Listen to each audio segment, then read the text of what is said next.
Hello and welcome to my YouTube channel Omega classes. मेरा नाम है विनय कुमार राजपूत और आज हम पढ़ने वाले हैं बहुत ही इंपॉर्टेंट टॉपिक क्लास 12 फिजिक्स का, जिसका नाम है सरफेस टेंशन। अगर सिलेबस की बात करें महाराष्ट्र बोर्ड की, पिछले सिलेबस में सरफेस टेंशन एक सेपरेट चैप्टर होता था, लेकिन अभी सरफेस टेंशन को इसी सेकंड चैप्टर में जोड़ा गया है। ठीक है, लेकिन सिलेबस जो पिछले साल था सरफेस टेंशन का, वो पूरा का पूरा एज इट इज, इसमें कुछ कमी हुई नहीं है। ठीक है, तो सरफेस टेंशन क्या होता है? नाम में ही है सरफेस, और टेंशन मतलब क्या? टेंशन में ना, तनाव में होना। ठीक है, सरफेस का किस में होना? तनाव में होना। उसी को हम क्या बोलेंगे? Surface tension. थियोरेटिकल टॉपिक है लेकिन इंटरेस्टिंग भी होगा। ठीक है, तो देखो क्या है, एक बात है, अगर किसी वेसल में आपने लिक्विड लिया है, ये लिक्विड का सरफेस है। ठीक है, ये सरफेस में लिक्विड भरा है। इस लिक्विड में मान लो ये वाटर है, ये है वाटर जो भरा है, इसमें सारे वाटर के मॉलिक्यूल्स है। तो एक क्वेश्चन आता है, इसको बोलते हैं बल्क। ये जो इतना पार्ट है इसको बोलेंगे बल्क। ठीक है और ये जो है ये क्या है? सरफेस है। ये ऊपर वाला क्या है? सरफेस है। तो क्वेश्चन है कि जो इस वाटर के जो बल्क में जितने भी मॉलिक्यूल्स है, ठीक है, वाटर के बल्क में जितने भी मॉलिक्यूल्स है, ठीक है, उन मॉलिक्यूल्स की प्रॉपर्टी और सरफेस पे जितने मॉलिक्यूल्स है, उन सरफेस वाले मॉलिक्यूल्स की प्रॉपर्टी में कुछ डिफरेंस होता है क्या? ठीक है, तो एक बहुत ही इंपॉर्टेंट लाइन है एस सी वर्मा की किताब में कि the properties of molecules on the surface of liquid, the properties of molecules on the surface of the liquid are totally different from the properties of the molecules present in the bulk of the same liquid। इसका मतलब क्या है? Liquid एक ही है, ठीक है, कुछ molecules उसके सरफेस पे है, कुछ मॉलिक्यूल्स किसमें है? बल्क में है। तो बल्क वाले मॉलिक्यूल्स की प्रॉपर्टी और सरफेस वाले मॉलिक्यूल्स की प्रॉपर्टी में डिफरेंस होता है क्या? तो एस.सी. वर्मा का कहना है कि बहुत ज्यादा डिफरेंस होता है। तो ऐसा क्या डिफरेंस होता है? सरफेस वाले मॉलिक्यूल्स में ऐसी कौन सी प्रॉपर्टी होती है जो बल्क में नहीं होती है? ठीक है, या बल्क के पास ऐसी कौन सी प्रॉपर्टी है जो सरफेस के पास नहीं होती? इस चैप्टर में हम किसके बारे में पढ़ने वाले हैं? इस चैप्टर में हम पढ़ने वाले हैं लिक्विड सरफेस के बारे में। पूरी बात जो होगी सरफेस टेंशन में वो होने वाली है लिक्विड के सरफेस की। ठीक है, तो हम सरफेस में ऐसी कौन सी प्रॉपर्टी होती है जो बल्क में नहीं होती है, उनका स्टडी करेंगे। ठीक है, छोटा सा इंट्रो मैं आपको दे देता हूं कि सरफेस टेंशन क्या होता है। ठीक है, बाद में फिर उसको इंटरेस्टिंग बनाएंगे। Surface tension is the property, ठीक है, it is the property of surface of liquid. किसकी? लिक्विड सरफेस की प्रॉपर्टी बाय विच, जिसकी वजह से, उस प्रॉपर्टी की वजह से क्या होता है? इट ट्राइज, कौन? ये सरफेस क्या ट्राई करता है? It tries to maintain the minimum, और इट ट्राइज टू, छोटा लिखता हूं, which tries to minimize its surface area. ये बहुत इंपॉर्टेंट लाइन है, सच्ची डेफिनेशन यही है। ठीक है, इसकी जो डेफिनेशन आपको एग्जाम में लिखनी है, जो किताब में दी है, वो अलग है, जो मैथमेटिकल डेफिनेशन है। ठीक है, लेकिन जो एक्चुअल डेफिनेशन है सरफेस टेंशन की, वो यही है, वो यही है। क्या है कि ये सरफेस की प्रॉपर्टी है, लिक्विड सरफेस की एक प्रॉपर्टी है, जिसकी वजह से वो लिक्विड का सरफेस क्या कर सकता है? वो लिक्विड का सरफेस अपना सरफेस एरिया मिनिमाइज करने का प्रयास करता है। क्या करने का प्रयास करता है? मिनिमाइज करने का प्रयास करता है। ये क्यों करता है? वाई? ठीक है, क्यों करता है, इसका आंसर भी आपको इसी वीडियो में मिलेगा, ऐसा क्यों होता है। और वैसा हमने जस्ट बोल दिया क्या कि सरफेस जो होता है लिक्विड सरफेस, वो अपना एरिया मिनिमाइज करने का प्रयास करता रहता है? तो नहीं, जस्ट बोला नहीं है, इसको प्रूव किया गया है। ठीक है, इसको प्रूव करने के लिए एक बहुत ही सिंपल सा एक्सपेरिमेंट है। मान लो आपने क्या किया, जो मेले में आते हैं, एक सोप सॉल्यूशन होता है, उसमें हम डुबाते हैं, सर्कुलर रिंग होता है, उसको डुबाने के बाद उसमें से बबल निकलते हैं। ठीक है, जब वो सर्कुलर रिंग को हम उस डिब्बे में डालते हैं और बाहर निकलते हैं, तो क्या बनता है? एक सोप फिल्म बनती है। क्या बनती है? सोप फिल्म बनती है, जिसको फूकने के बाद उसमें से बबल प्रोड्यूस हो जाते हैं। ठीक है। तो ऐसा ही हमने क्या किया, एक बड़ा वाला लिया रिंग, ठीक है, इसको सोप सॉल्यूशन में डुबाया, इसको सोप सॉल्यूशन में डुबो दिया, तो यहाँ पे क्या बन गया, पूरा एक सोप सॉल्यूशन का फिल्म बन गया। क्या बन गया, फिल्म बन गया। और इस पे हमने क्या किया, एक थ्रेड लिया, एकदम बारीक थ्रेड, ठीक है। इस थ्रेड को हमने क्या किया, इस फिल्म में डाला। ये बारीक थ्रेड, एकदम हल्का सा थ्रेड क्यों लिया, ताकि इसको जब डालेंगे हम इस पे तो वो फिल्म फूटे ना, टूटे ना। तो हमने ये क्या किया, ये थ्रेड ऐसा डाल दिया इस पे, ऐसा, ठीक है। तो अभी क्या है, ये रिंग है, रिंग पे एक सोप सॉल्यूशन की फिल्म बनी है, और उस फिल्म पे क्या है, ये थ्रेड है, ठीक है। थोड़ी देर बाद हमने क्या किया, थोड़ी देर बाद हमने एक पिन लिया, और पिन से क्या किया, इधर ऐसा प्रिक कर दिया, पिन से बीच में ऐसा प्रिक कर दिया। जैसे ही आप प्रिक करोगे, जैसे ही आप प्रिक करोगे, उसकी वजह से क्या होगा, जब आप ऑब्जर्व करोगे बाद में, तो आपको क्या दिखेगा, आपको ये दिखेगा जो मैं यहाँ पे बनाता हूं। ये रिंग तो ऐसी रहेंगी, ठीक है,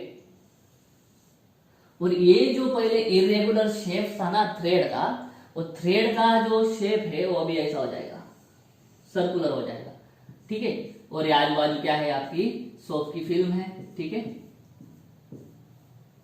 अभी क्या है, देखो पहले क्या था, सोप सॉल्यूशन पे थ्रेड था, यहाँ पे सोप सॉल्यूशन प्रेजेंट था।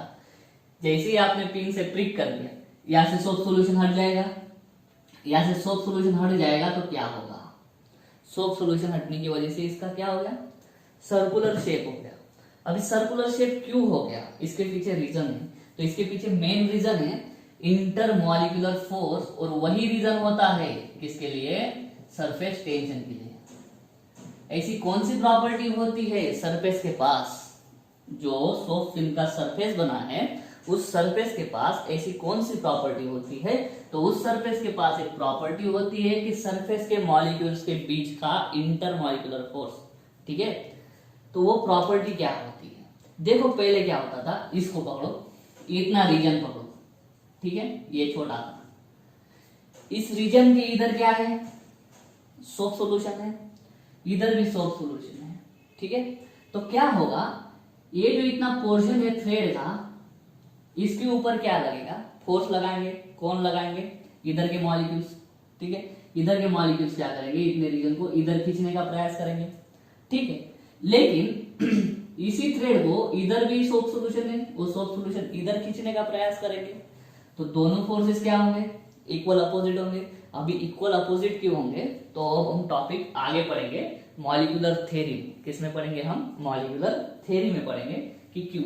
देखो इस पे जो फोर्स लगता है ना, तो ये ऐसा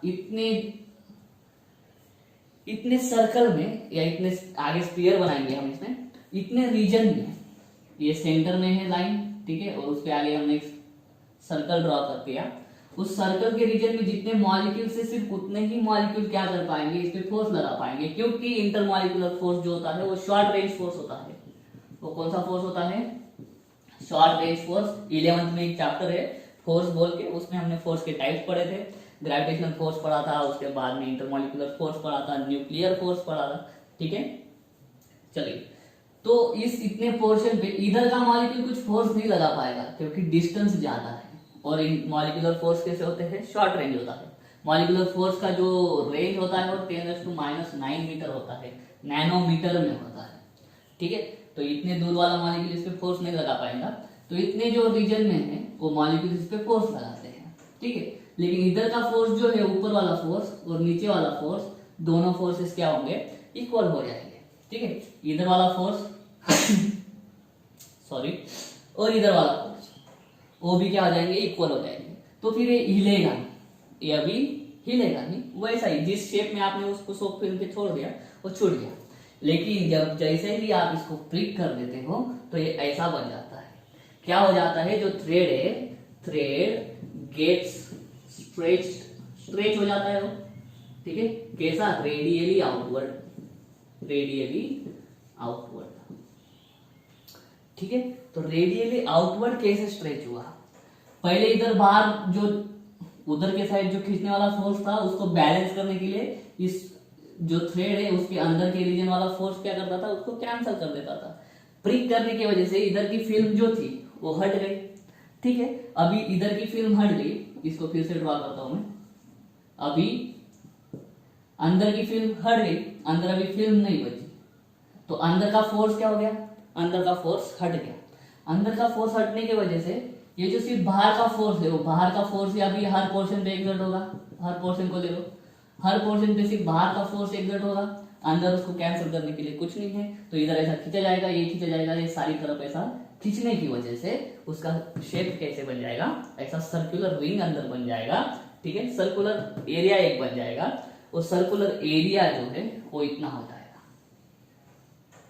अभी ऐसा क्यों हुआ, ऐसा क्यों हुआ, तो वो हुआ सरफेस टेंशन की वजह से। कौन सी प्रॉपर्टी की वजह से, ये प्रॉपर्टी की वजह से।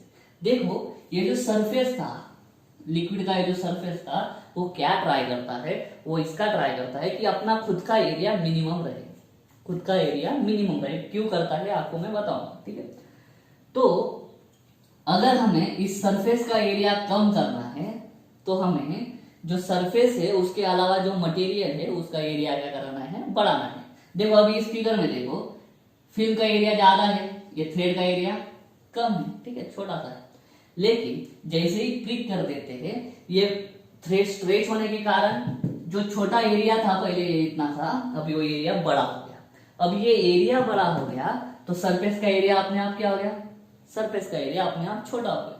ठीक है, और ये काम किसने किया, बाहर के किसी एजेंट ने किया क्या, तो नहीं, ये काम किसने किया, ये सरफेस ने खुद ही किया। जो फिल्म बना है वो फिल्म के सरफेस ने खुद ही किया। क्या क्या, इस पे फोर्स लगा लगा के, इस पे खींच खींच के अपना खुद का एरिया कम कर लिया। पहले एरिया ज्यादा था सरफेस का, अभी एरिया क्या हो गया, कम हो गया। अंदर के सर्कल का एरिया बढ़ा के अपना खुद का एरिया इस सरफेस ने क्या कर लिया, कम कर लिया। तो ये जो टेंडेंसी होती है सरफेस के पास में, उसी टेंडेंसी को हम बोलेंगे सरफेस टेंशन। अभी और ऐसा क्यों होता है, ये फिर से क्वेश्चन आ जाता है। कैसे होता है तो बताया, लेकिन अभी इसका क्वेश्चन का आंसर भी हम आगे देखेंगे। ठीक है, तो सरफेस टेंशन के बहुत सारे एग्जांपल्स है आपके बुक में दिए हैं, जो महाराष्ट्र बोर्ड का है उसमें बताया गया है कि देखो कोई अगर स्टील वाटर होता है, स्टील वाटर पे अगर आपने देखा हो, मच्छर आराम से बैठ जाते हैं, मच्छर हो या फिर छोटे छोटे जो स्पाइडर होते हैं वो बैठ जाते हैं। ठीक है, तो उनका तो कुछ ना कुछ मांस होता होगा, तो वो नीचे क्यों नहीं जाते हैं, वो जो मच्छर है या फिर जो स्पाइडर है वो नीचे क्यों नहीं जाते। उन्होंने सरफेस फाड़ के नीचे जाने जाना चाहता था, डूब जाना चाहिए था, लेकिन वो नहीं जाते, क्योंकि जो वाटर का सरफेस है उनको वो पकड़ के रखता है। और वो पॉसिबल कब है, जब वाटर का सरफेस क्या हो, खींचा हुआ हो, स्ट्रेच्ड इलास्टिक मेम्ब्रेन जैसा हो। अभी स्ट्रेच्ड इलास्टिक मेम्ब्रेन, ये बहुत इंपॉर्टेंट वर्ड है। Every surface of the liquid, her liquid का सरफेस स्ट्रेच्ड इलास्टिक मेम्ब्रेन जैसे बिहेव करता है। ठीक है, अगर स्ट्रेच्ड, अगर जब आपने नजदीकी से देखा होगा, जब कोई स्टील वाटर सरफेस पे कोई स्पाइडर बैठता है, कोई स्पाइडर बैठता है, और जिस स्टील वाटर के जिस पॉइंट पे उसका पैर टच होता है, उसका लेग टच होता है, वहां पे ऐसा लगता है हमें कि कुछ तो ऐसा स्ट्रेच हुआ हो, ऐसा कोई स्ट्रांग नेट है, ऐसा बड़ा कोई नेट है, और नेट पे जैसे ही हम हाथ डालते हैं तो नेट खींचा जाता है। ठीक है, डीप होते जाता है, तो वैसा हमें दिखता है वाटर के सरफेस पे। अगर आपको ठीक से देखना हो आर्टिफिशियली, तो आप एक काम कर सकते हो, चाय जो होती है तो गर्म चाय थोड़ी देर के लिए हम ठंडा रखेंगे, चाय ठंडी जैसी ही होती है उस पर एक लेयर बन जाता है। ठीक है, उस लेयर पे अगर आप ऐसा टच करोगे तो ऐसा लगेगा कि कुछ स्ट्रेच हो रहा है। समझ में आ रहा है, गर्म चाय ठंडी करने दो, ऊपर एक लेयर बन जाता है चाय के सरफेस के ऊपर, और वो एक इलास्टिक मेम्ब्रेन जैसा बिहेव करता है, उसको आप दबाओगे वो दबेगा। ठीक है, तो उसी तरह का जो मेम्ब्रेन है आपका हर लिक्विड में प्रोड्यूस होता है, किस प्रॉपर्टी की वजह से, सरफेस टेंशन प्रॉपर्टी की वजह से। और दूसरे क्वेश्चन है कि जब आसमान से पानी गिरता है, जब बूंदे गिरती है, तो बूंद का शेप, जो लिक्विड ड्रॉप का शेप है, वो हमेशा स्फेरिकल ही क्यों रहता है। ठीक है, तो स्फेरिकल होने का आंसर भी क्या है, सरफेस टेंशन। वो कैसे, वो भी हम आगे देखेंगे। तो अब इस सरफेस टेंशन को बेसिक से पढ़ने के लिए, सरफेस टेंशन को एकदम बेसिक से पढ़ने के लिए हमें कुछ कंसेप्ट सीखने होंगे, और उस कंसेप्ट में पहला कंसेप्ट है मॉलिक्यूलर थ्योरी। ठीक है, थ्योरेटिकल है, जल्दी जल्दी पढ़ेंगे, सिंपल है। तो मॉलिक्यूलर थ्योरी क्या बोलता है, देखो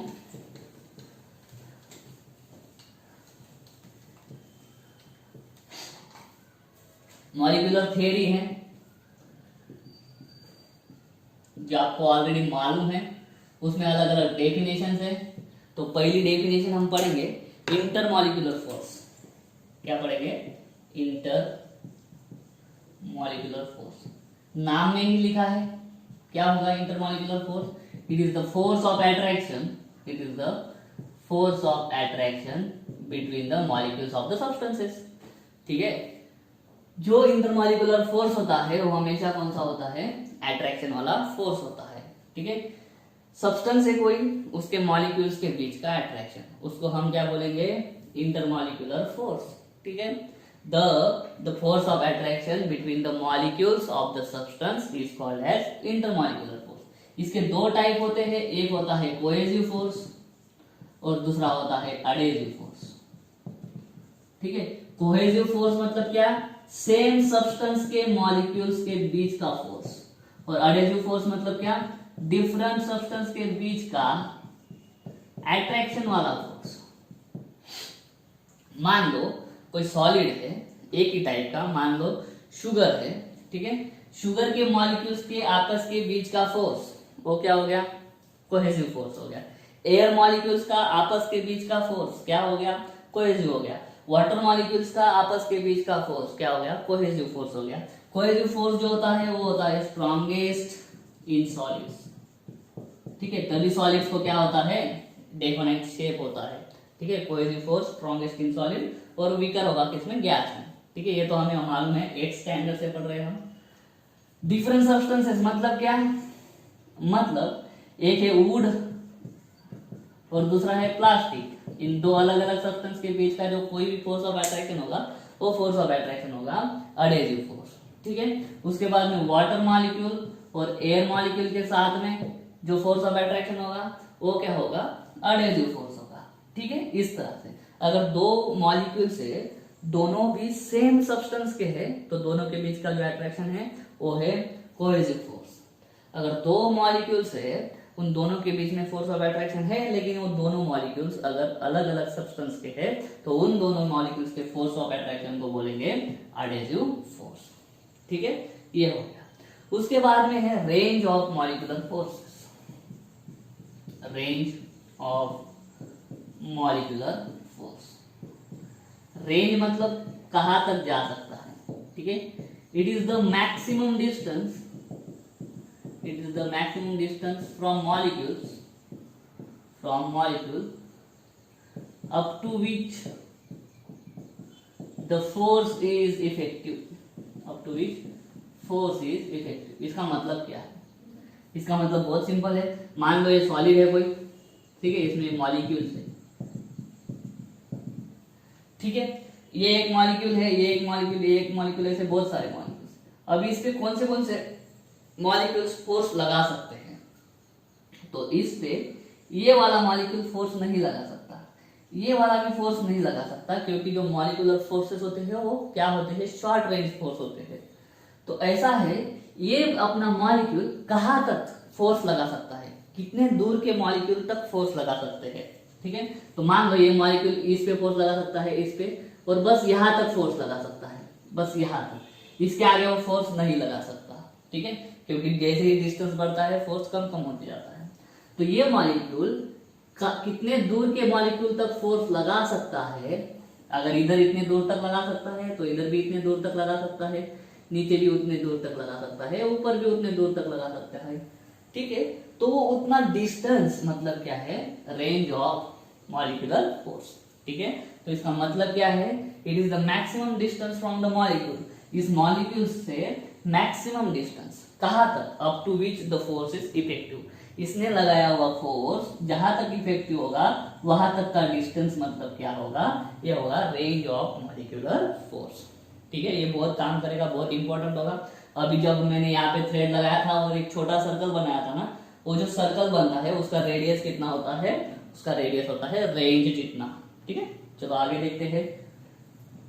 स्फीयर ऑफ इन्फ्लुएंस, आगे है स्फीयर ऑफ इन्फ्लुएंस।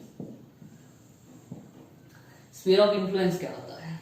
स्फीयर मतलब स्फीयर, इन्फ्लुएंस, इन्फ्लुएंस मतलब प्रभाव, मतलब क्या? इफेक्ट, परिणाम। तो देखो क्या है स्फीयर ऑफ इन्फ्लुएंस की डेफिनेशन रेंज के बाद में ही आती है। क्या करेंगे? स्फीयर है तो एक इमेजिनरी स्फीयर बनाएंगे, एक इमेजिनरी क्या बनाएंगे? स्फीयर बनाएंगे, ठीक है। उस स्फीयर के सेंटर में कौन होगा? उस स्फीयर के सेंटर में होगा मॉलिक्यूल, ठीक है। और उस स्फीयर की रेडियस कितनी होगी? स्फीयर की रेडियस कितनी है? स्फीयर की रेडियस है रेंज जितनी है, स्फीयर की रेडियस है रेंज जितनी। तो स्फीयर ऑफ इन्फ्लुएंस की डेफिनेशन कैसे बनाएंगे? The imaginary sphere, the imaginary sphere drawn around the molecule, drawn around the molecule. वो मॉलिक्यूल के उस मॉलिक्यूल को कहां पे रखेंगे? सेंटर, ठीक है। With the molecule at the centre of the sphere and the radius of the sphere is equal to the range of intermolecular force या फिर range of molecular force, ठीक है। तो sphere of influence की definition कैसे बनेगा? It is the imaginary sphere, it is the imaginary sphere drawn around the molecule, drawn around the molecule with the molecule at the center, with the molecule at the center and radius equal to the range of molecular force, ठीक है। ये हो गया। उसके बाद की definition आती है, उसके बाद की डेफिनेशन है सरफेस फिल्म, ठीक है। सरफेस फिल्म क्या होता है वो देखते हैं, ये बहुत इंपॉर्टेंट है। सरफेस फिल्म का डेफिनेशन, सरफेस फिल्म पहले हिंदी में समझ लो। मान लो ये कोई कंटेनर है, उसमें लिक्विड भर दिया यहां तक, ठीक है, ऐसा। तो सरफेस फिल्म का डेफिनेशन याद रखो क्या है? It is the layer of the surface, it is the layer of surface of liquid. अभी जब कोई भी लेयर होता है तो उस लेयर का थिकनेस होता है, उस लेयर का क्या होता है? थिकनेस होता है। तो ये लेयर तो ले लिया मैंने सरफेस पे, ठीक है, ये लेयर तो मैंने ले लिया, लेकिन इस लेयर का थिकनेस कितना होगा? इस लेयर का थिकनेस होगा with the thickness of layer equal to, thickness equal to the range of molecular force, molecular force. मतलब लिक्विड के सरफेस से रेंज तक जाएंगे, ये मॉलिक्यूल से सारे सरफेस पे बराबर है, ठीक है, एक ही तरह के हैं। तो यहां से इस सरफेस से रेंज तक नीचे आएंगे, रेंज ऑफ मॉलिक्यूलर फोर्स तक नीचे आएंगे। यहाँ पे एक अलग इमेजिनरी लाइन ड्रॉ करेंगे, ठीक है। तो इतना जो पोर्शन है, इतने पोर्शन को हम क्या बोल देंगे? इतने पोर्शन को बोलना है सरफेस फिल्म। तो सरफेस फिल्म की डेफिनेशन क्या होगी? It is the surface layer और it is the layer of the surface of the liquid whose thickness is equal to the range of molecular force, whose thickness is equal to the range of molecular force, ठीक है। तो ये छोटी छोटी definitions है, ये definitions को आपको समझना होगा। डेफिनेशन आपको आगे समझ काम में आने वाली है सरफेस टेंशन एक्सप्लेन करने के लिए, ठीक है। तो ये हो गई मॉलिक्यूलर थ्योरी। इस मॉलिक्यूलर थ्योरी में कितने डेफिनेशंस है? पहला है इंटरमॉलिक्यूलर फोर्स, ठीक है। इंटरमॉलिक्यूलर फोर्स के दो टाइप्स होते हैं, एक होता है कोहेजन वाला फोर्स और दूसरा होता है अडेजन वाला force, cohesive force and adhesive force. उसके बाद में होता है रेंज ऑफ मॉलिक्यूलर फोर्स, उसके बाद में होगा स्फीयर ऑफ इन्फ्लुएंस, उसके बाद में होगा सरफेस फिल्म। ये सारी चीजों को आपको ध्यान में रखना है, तभी आप सरफेस टेंशन ठीक से पढ़ पाओगे, ठीक है। तो अगला टॉपिक है आपका टेक्स्ट बुक का, वो बोलता है कि surface tension based on molecular theory, surface tension based on molecular theory. और अभी तक आपको जो मैंने डेफिनेशन बता के रखा है सरफेस टेंशन का, वो क्या है कि it is the property of the surface of liquid due to which, क्या कि वो सरफेस ट्राई करता है अपना सरफेस एरिया को कम करने का, ठीक है। वो बात हमेशा याद रखो। चलो surface tension, surface tension based on molecular theory. चलो अभी इसको ठीक से पढ़ेंगे। देखो क्या करेंगे, एक लिक्विड लेंगे, एक लिक्विड लेंगे, ठीक है, ये रहा लिक्विड, किसी हाइट तक भर के रखा है उसको।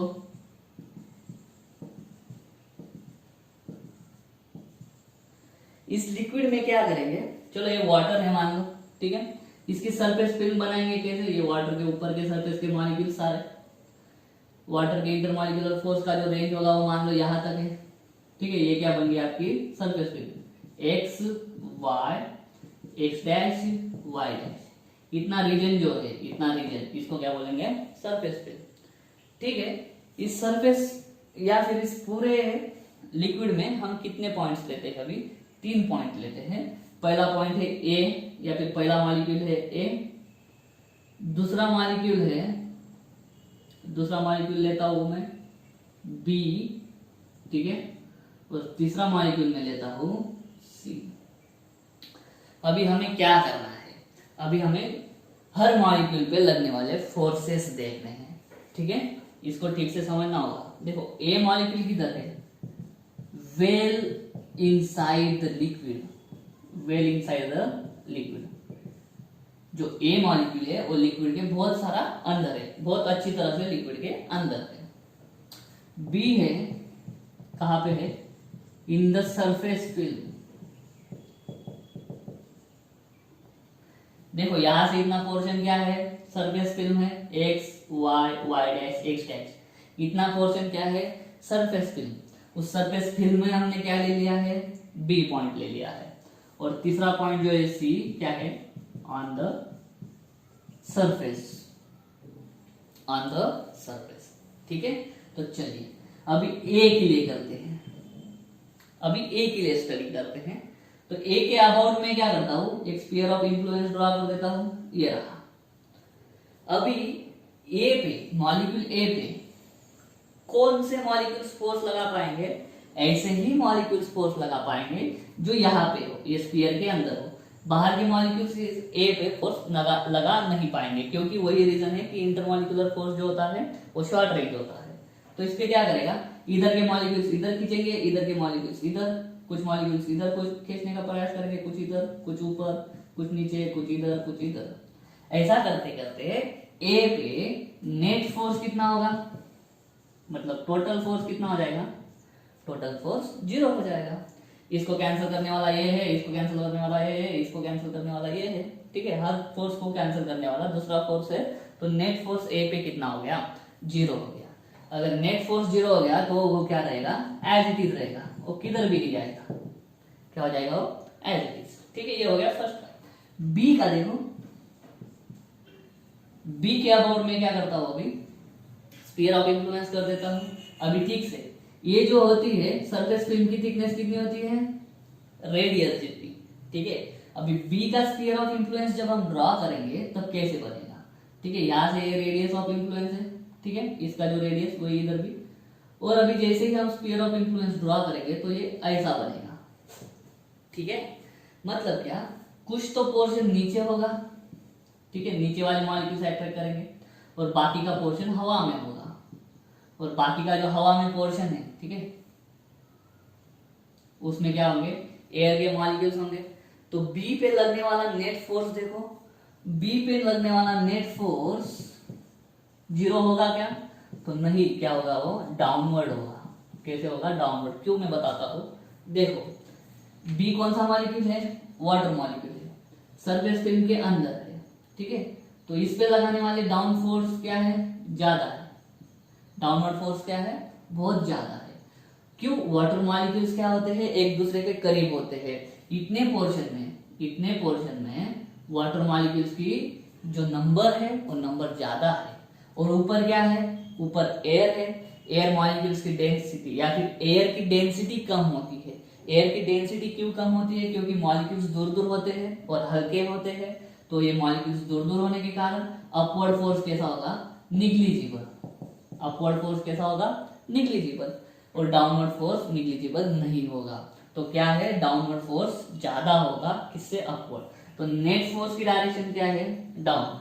अगर नेट फोर्स की डायरेक्शन डाउनवर्ड है तो ये बी पॉइंट में किधर चले जाना चाहिए, नीचे चले जाना चाहिए, क्योंकि न्यूटन का लॉ बोलता है फोर्स की जो डायरेक्शन होगी उसी डायरेक्शन में ऑब्जेक्ट का क्या होगा, डिस्प्लेसमेंट। बी पे लगने वाला नेट फोर्स डाउनवर्ड है, तो बी ने किधर चला जाना चाहिए, बी मॉलिक्यूल ने नीचे चले जाना चाहिए। ठीक है, वैसा होता नहीं है, आगे बताता हूं क्यों। वो भी सी पॉइंट पे देखो, इस पे करो अभी, ये रेडियस तक है तो इसका बराबर यहां तक आएगा ऐसा। इस पे भी वही है, नेट फोर्स कहां पे आएगा, नेट फोर्स आएगा डाउनवर्ड। तो अगर इसका मतलब क्या है, इसका मतलब देखो, जो मॉलिक्यूल्स इस सरफेस फिल्म में है, जो मॉलिक्यूल्स ये सरफेस फिल्म में है, ये सारे मॉलिक्यूल्स पे जो नेट फोर्स लगने वाला है, वो नेट फोर्स कैसा लगने वाला है, डाउनवर्ड। यहाँ पे जो मॉलिक्यूल है, यहाँ पे भी डाउनवर्ड फोर्स लगेगा, यहाँ पे भी डाउनवर्ड लगेगा, यहाँ पे भी। ये जो सरफेस वाले मॉलिक्यूल्स है, सरफेस वाले मॉलिक्यूल्स पे भी कौन सा फोर्स लगने वाला है, डाउनवर्ड। तो जो सरफेस वाले मॉलिक्यूल्स है या जो सरफेस फिल्म के अंदर के मॉलिक्यूल्स है, उन पे हमेशा कौन सा फोर्स लगता रहता है, नेट डाउनवर्ड फोर्स लगता रहता है। तो न्यूटन लॉ के अनुसार क्या होना चाहिए, इन सरफेस वाले मॉलिक्यूल्स ने लिक्विड के अंदर चले जाना चाहिए। अगर ऐसा होगा तो क्या होगा, ठीक है, जब हम कोई भी सरफेस बनाते हैं लिक्विड का, ठीक से सुनो, जब हम कोई भी सरफेस बनाते हैं लिक्विड का, तो सरफेस पे किसी ना किसी को तो रहना होगा। ठीक है, अभी इन मॉलिक्यूल की किस्मत में आया है कि उनको ये सरफेस पे या सरफेस फिल्म के अंदर रहना है। ठीक है, तो उनको सरफेस के अंदर रहना होगा, तभी सरफेस बनेगा, अदरवाइज सरफेस कैसे बनेगा, नहीं बनेगा। ठीक है, तो सरफेस तो बनाना है, और सरफेस पे बनने के लिए उनको, उन मॉलिक्यूल्स को सरफेस के अंदर रहना जरूरी है, सरफेस पे रहना जरूरी है। लेकिन उन पे डाउनवर्ड फोर्स लग रहा है, तो उनके वजह से, न्यूटन लॉ की वजह से क्या होना चाहिए, उन्होंने अंदर चले जाना चाहिए, नीचे। लेकिन ये बी और सी मॉलिक्यूल्स नीचे नहीं जाते। फिर से, नेट डाउनवर्ड फोर्स है, उसकी वजह से बी और सी वाले मॉलिक्यूल्स ने नीचे चले जाना चाहिए, लेकिन वो नीचे नहीं जाते। ऐसा क्यों होता है, ऐसा क्यों होता है, तो ऐसा इसलिए होता है क्योंकि जो बी और सी मॉलिक्यूल्स है, उनके पास में एक प्रॉपर्टी होती है, उनके पास होती है एनर्जी। उनके पास क्या होती है, एक्स्ट्रा एनर्जी होती है। ठीक है, जो सरफेस पे है या फिर जो सरफेस फिल्म के अंदर के मॉलिक्यूल्स है, उनके पास एक्स्ट्रा एनर्जी होती है। किससे ज्यादा एनर्जी होती है, जो मॉलिक्यूल्स बाकी सब इधर बल्क में होंगे, इन बल्क मॉलिक्यूल्स से ज्यादा एनर्जी किनके पास होती है, ऐसे मॉलिक्यूल्स के पास होती है जो मॉलिक्यूल्स यहाँ पे होते हैं, सरफेस पे होते हैं या फिर सरफेस फिल्म में होते हैं। तो यही डिफरेंस है, क्या जो सरफेस पे मॉलिक्यूल्स है और जो बल्क में मॉलिक्यूल्स है, उनके बीच का प्रॉपर्टी का डिफरेंस क्या होता है कि जो सरफेस पे मॉलिक्यूल्स है, उनके पास ज्यादा एनर्जी होती है। किससे ज्यादा एनर्जी होती है, ऐसे मॉलिक्यूल्स जो कहाँ पे होते हैं, बल्क में होते हैं।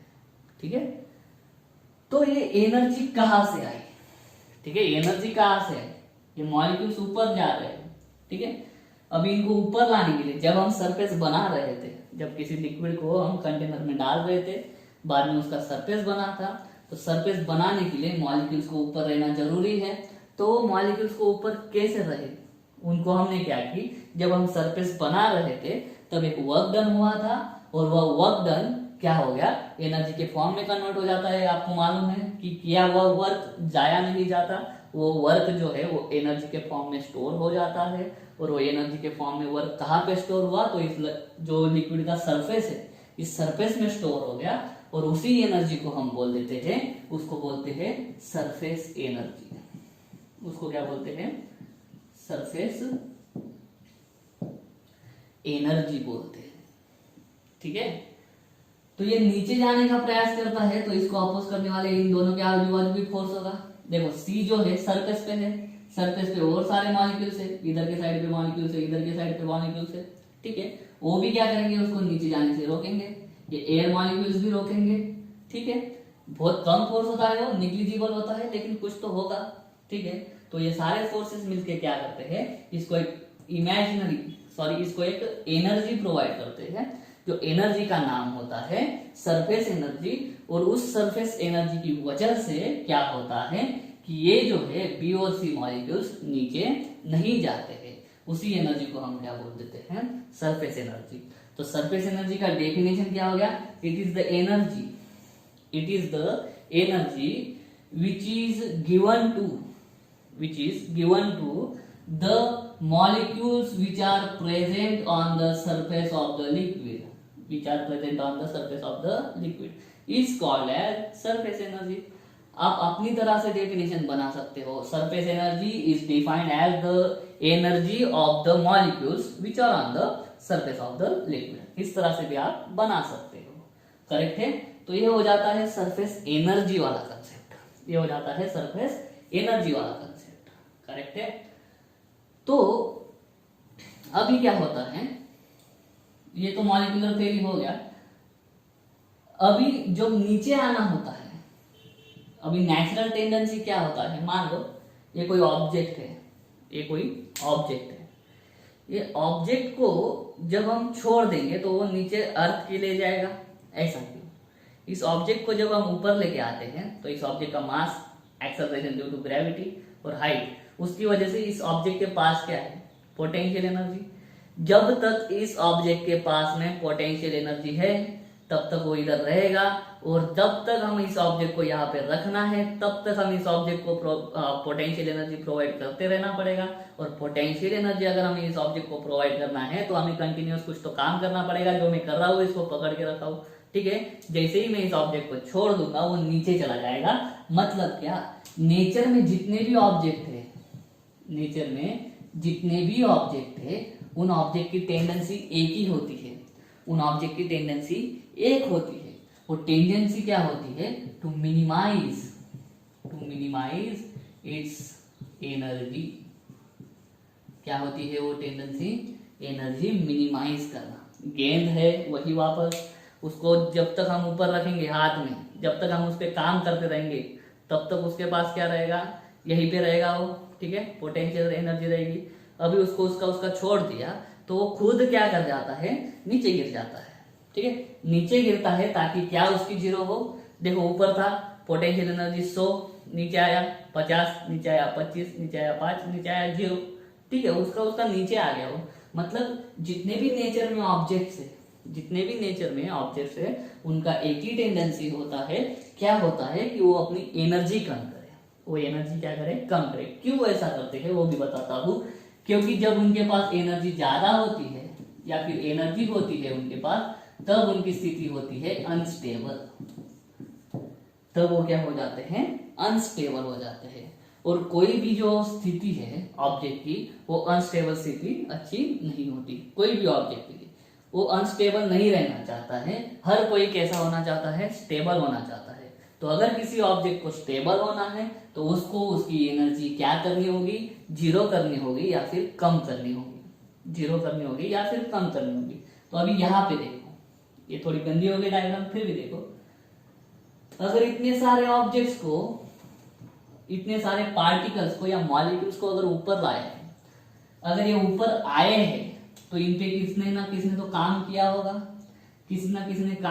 तभी वो नीचे ना रह के ऊपर रुके हैं. ठीक है. अभी वो नीचे ना रहकर ऊपर रुके हैं तो ऊपर के हर एक मॉलिक्यूल्स के पास में मान लो 10 जूल एनर्जी है, और मान लो 9 मॉलिक्यूल्स है, तो टोटल एनर्जी कितना हो गया, 90 जूल. कितना हो गया, 90 जूल. तो 90 जूल को क्या करेंगे, वो मॉलिक्यूल्स कम करने का प्रयास करेंगे. ठीक है. तो क्या करता है ये सरफेस सिकुड़ने का प्रयास करता है. ये सरफेस क्या करता है, सिकुड़ने का प्रयास करता है.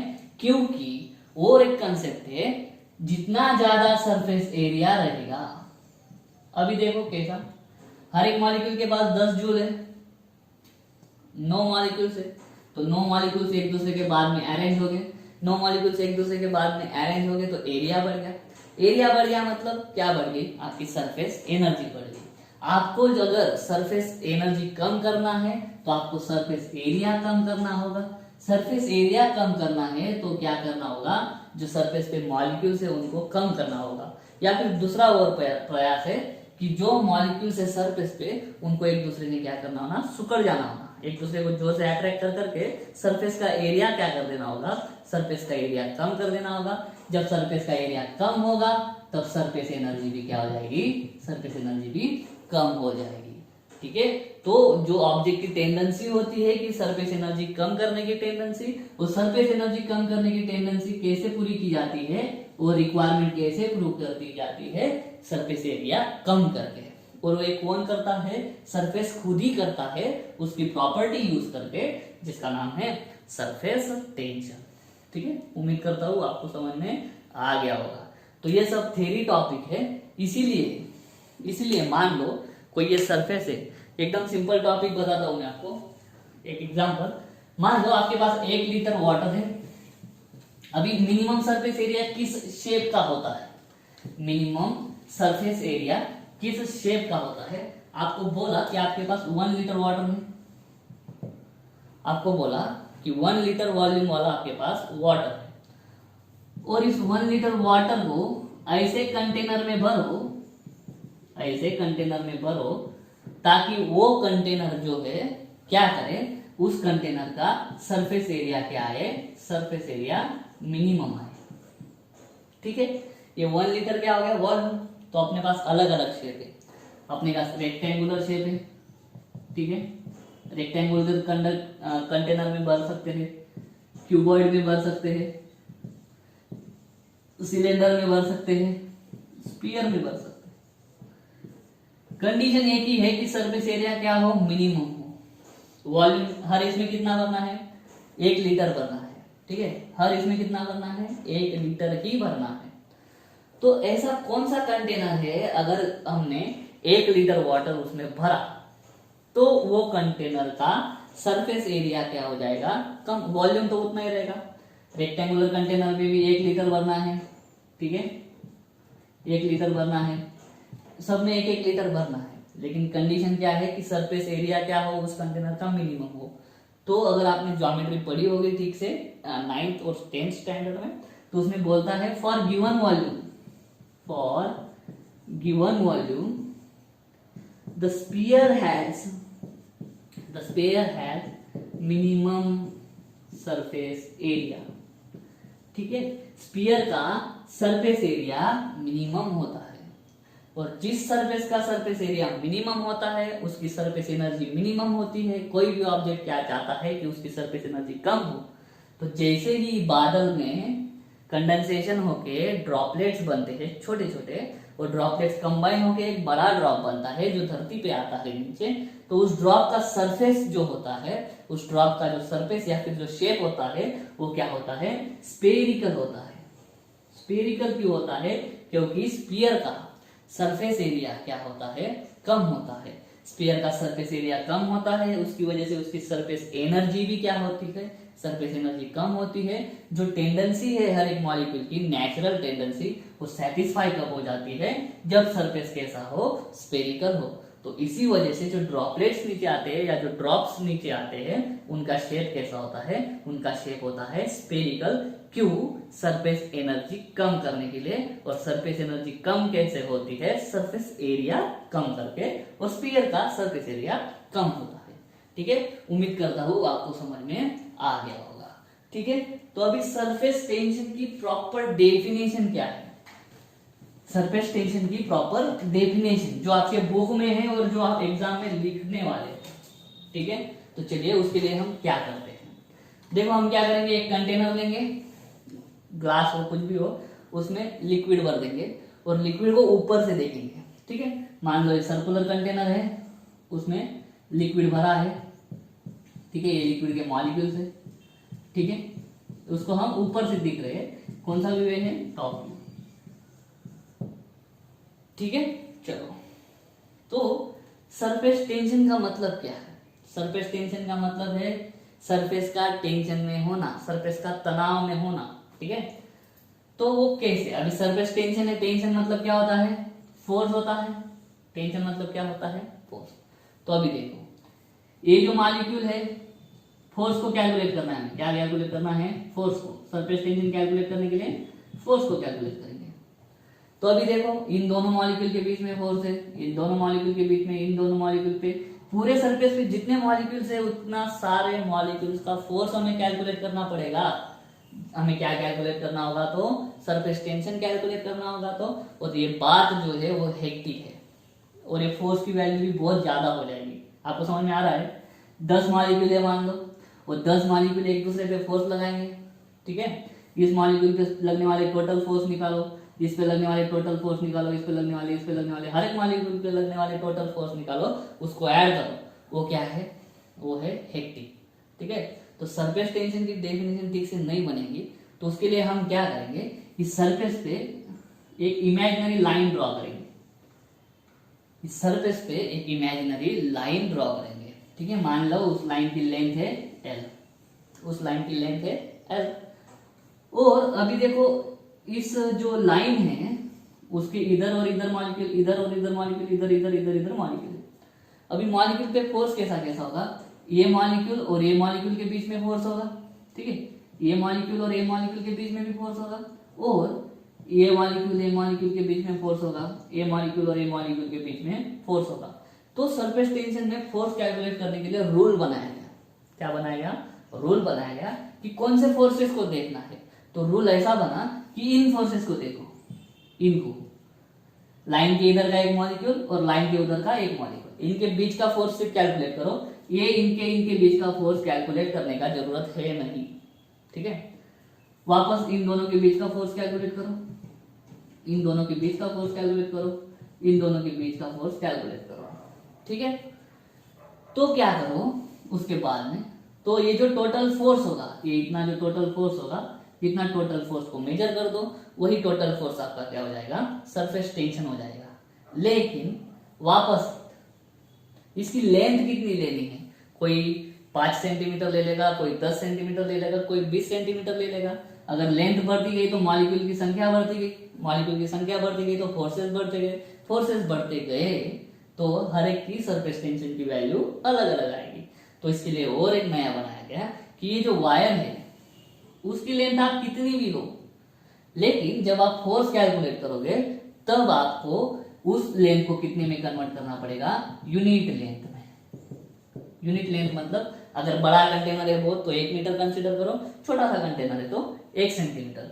तो इसके लिए फॉर्मूला कैसा बनेगा, अभी देखो जब वायर की लेंथ L मीटर थी, ठीक है, तो उस पे कितना फोर्स कैलकुलेट हुआ, टोटल F फोर्स, इनका इनका इनका ऐसा टोटल मिला के कितना फोर्स बना, F फोर्स।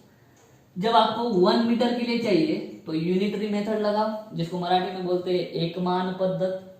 क्या हो जाएगा, 1 मीटर में कितना फोर्स आएगा, फोर्स अपॉन लेंथ। जैसे 4 पेन की कीमत है 20 रुपए, तो एक पेन की कितनी हो गई, 20/4 इज इक्वल टू 5 रुपए।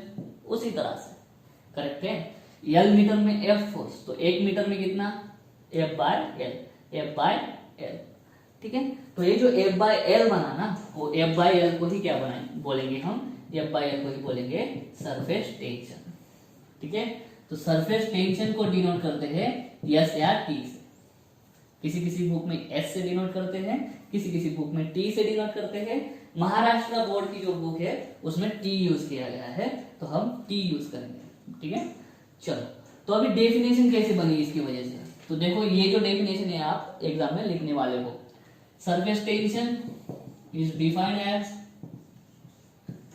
The force per unit length, the force per unit length acting across an imaginary line drawn on surface of liquid,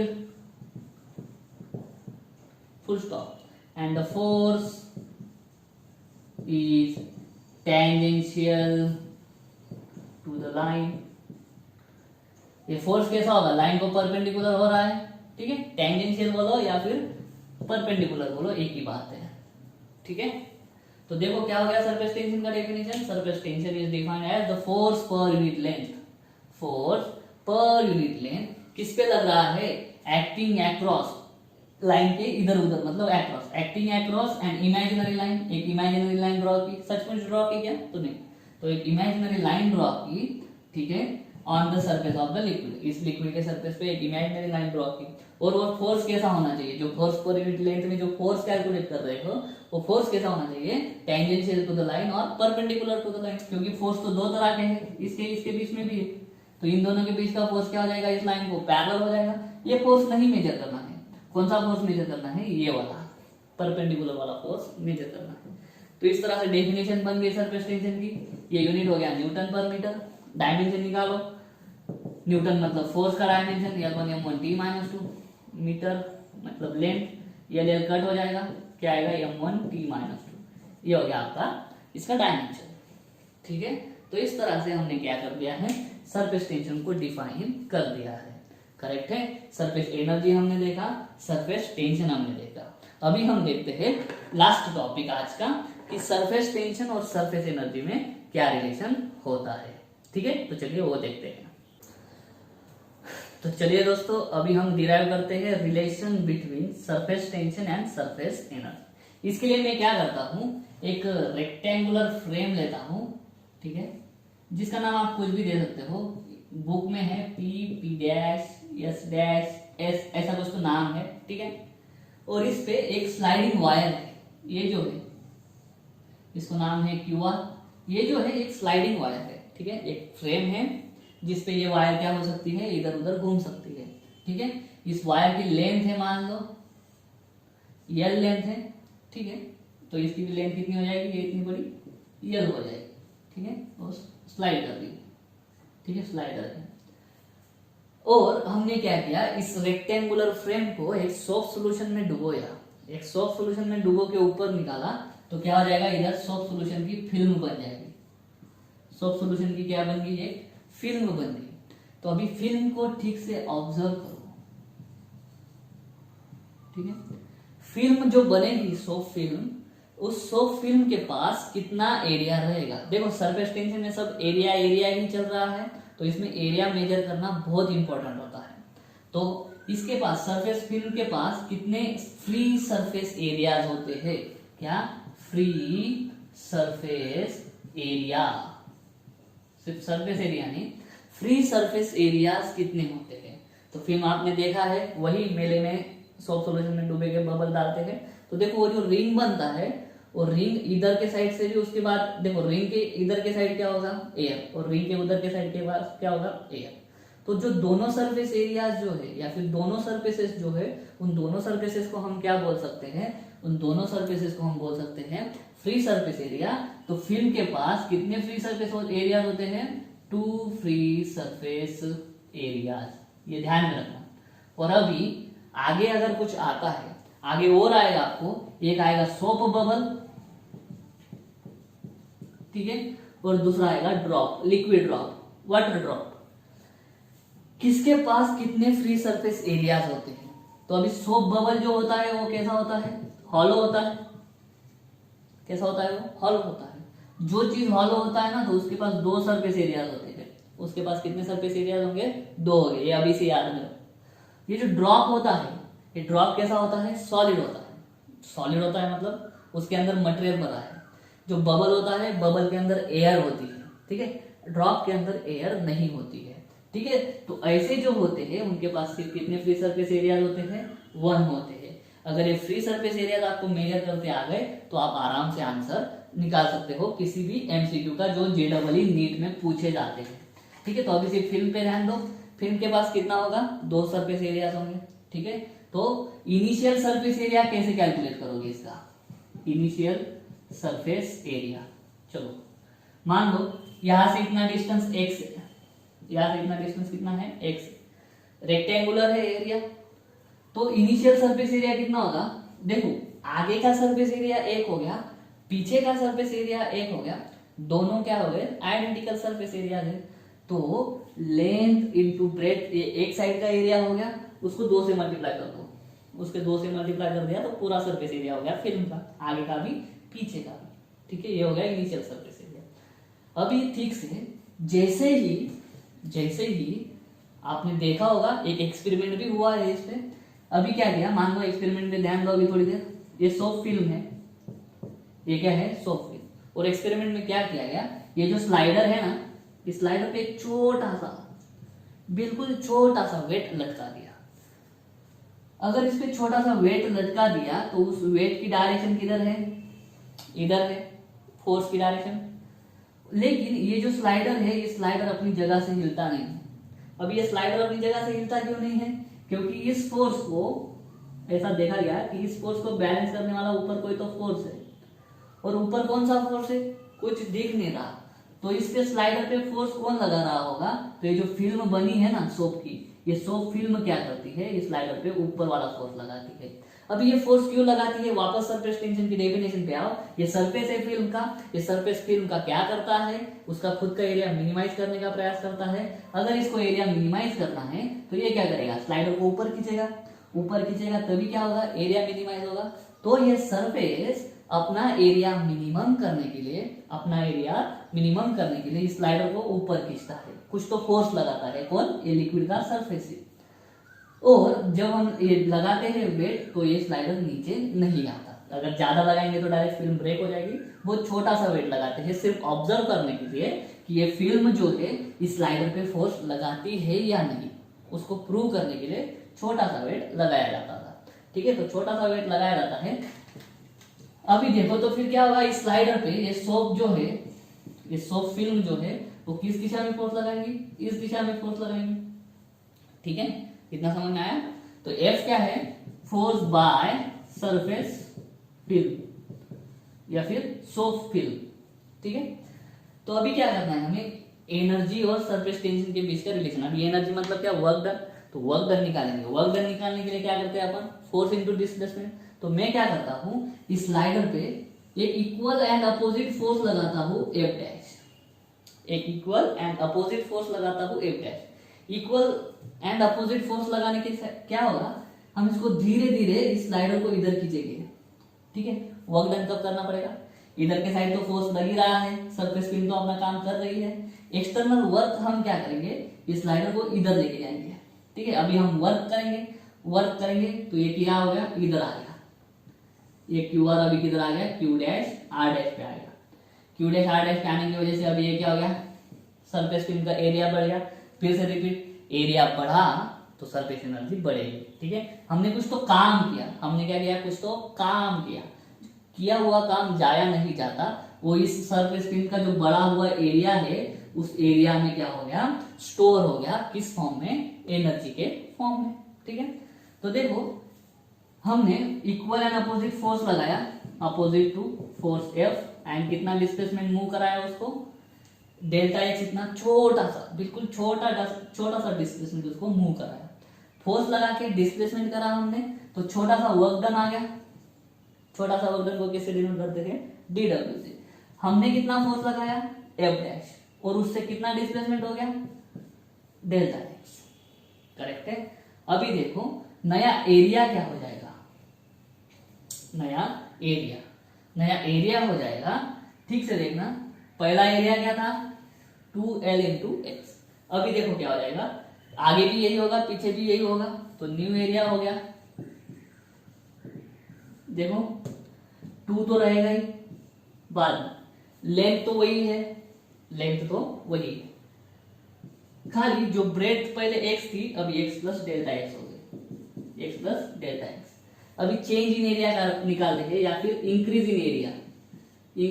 कैसे निकालेंगे, बड़ा एरिया माइनस छोटा एरिया, किधर गया, ये ऊपर वाला। तो देखो इसमें से अगर 2L कॉमन निकाल लिया तो अंदर क्या बचेगा, x प्लस डेल्टा एक्स, और इसका क्या बचेगा, x। तो क्या आ जाएगा, 2L डेल्टा एक्स। ये ध्यान में रखो। ठीक है, पेन ये हो गया चेंज इन एरिया, क्या, 2L इंटू डेल्टा एक्स। तो अभी देखो फोर्स में कैसे निकालूंगा, फोर्स क्या होता है, force is equal to surface tension, T से डिनोट करता हूं, और इनटू क्या होता है, लेंथ होता है। ठीक है, तो F डैश को मैं लिखूंगा surface tension T into L into delta x. ठीक है, तो अभी ठीक से देखो, ये जो है F डैश, इस F डैश को मैं कैसे लिखूंगा, आगे 2 भी लगा दूंगा। आगे 2 क्यों लगाऊंगा, देखो ये जो डिस्प्लेसमेंट हुआ है डेल्टा एक्स, ये जो डिस्प्लेसमेंट हुआ है क्या, डेल्टा एक्स। ये डेल्टा एक्स डिस्प्लेसमेंट सिर्फ इधर के सरफेस का हुआ है क्या, नहीं, उधर पीछे वाले सरफेस का भी हुआ है। तो टोटल डिस्प्लेसमेंट अगर पूरे फिल्म का कैलकुलेट करो तो आगे के सरफेस का डेल्टा एक्स और पीछे के सरफेस का डेल्टा एक्स, ऐसे दोनों सरफेस का डेल्टा एक्स इतना डिस्प्लेसमेंट हो गया है दोनों साइड में।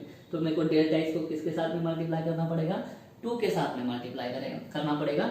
और एक 2 में क्या करता हूँ, टी इंटू एल, या फिर बाद में 2 रख देता हूँ, एल डेल्टा एक्स ऐसे रख देता हूँ।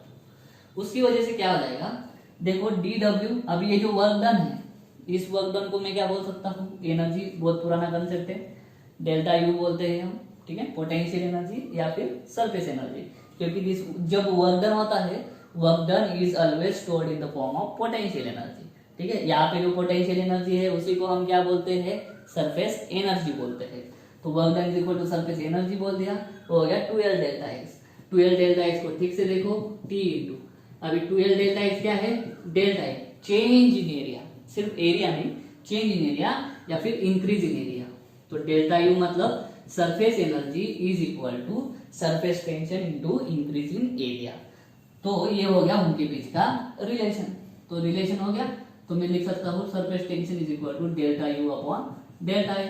तो सरफेस टेंशन की और एक डेफिनेशन बन गई जो आप इसमें लिख सकते हो, एग्जाम में लिख सकते हो, क्या है, it is defined as surface energy per unit increase in surface area. Surface energy per unit increase in surface area. और एक यूनिट बन जाएगा, एनर्जी का यूनिट होता है जूल, एरिया का यूनिट होता है मीटर स्क्वायर, और एक यूनिट बन गया हमारा जूल पर मीटर स्क्वायर। तो इसी तरह से हम क्या कर सकते हैं, सरफेस टेंशन और सरफेस एनर्जी के बीच का रिलेशन ढूंढ सकते हैं, ठीक है। तो ये था रिलेशन। क्या किया हमने, फिल्म डुबोया, बनी, उसमें फोर्स लगाया सरफेस फिल्म ने, इस पे हमने क्या किया, उसका उल्टा फोर्स लगाया वर्क डन करने के लिए। तो वर्क डन होता है फोर्स इंटू डिस्प्लेसमेंट, ठीक है। ये डिस्प्लेसमेंट को 2 से मल्टीप्लाई करना पड़ा, क्योंकि आगे का फिल्म का भी डिस्प्लेसमेंट हो रहा है, पीछे के फिल्म का भी डिस्प्लेसमेंट हो रहा है, 2 से मल्टीप्लाई। 2L डेल्टा एक्स आया था, ये टेंशन तो आ गया, 2L डेल्टा एक्स की जगह पे हमने इंक्रीज इन एरिया लिख दिया। कैसा, पहला एरिया था 2LX, ठीक है, 2 क्यूब अभी हो गया, 2 फ्री सरफेस एरिया, और बाद में डेल्टा एक्स इतना डिस्प्लेसमेंट बढ़ने से दोनों साइड में, तो क्या हो गया, x प्लस डेल्टा एक्स हो गया। तो उनका सब्ट्रैक्शन करने से इंक्रीज इन एरिया मिल गया, वही हम इधर डाल सकते हैं। तो दोस्तों इस तरह से हमने आज बहुत कुछ देखा, उम्मीद करता हूँ आपको समझ में आ गया होगा। मिलता हूँ मैं आपको अगले वीडियो में, तब तक के लिए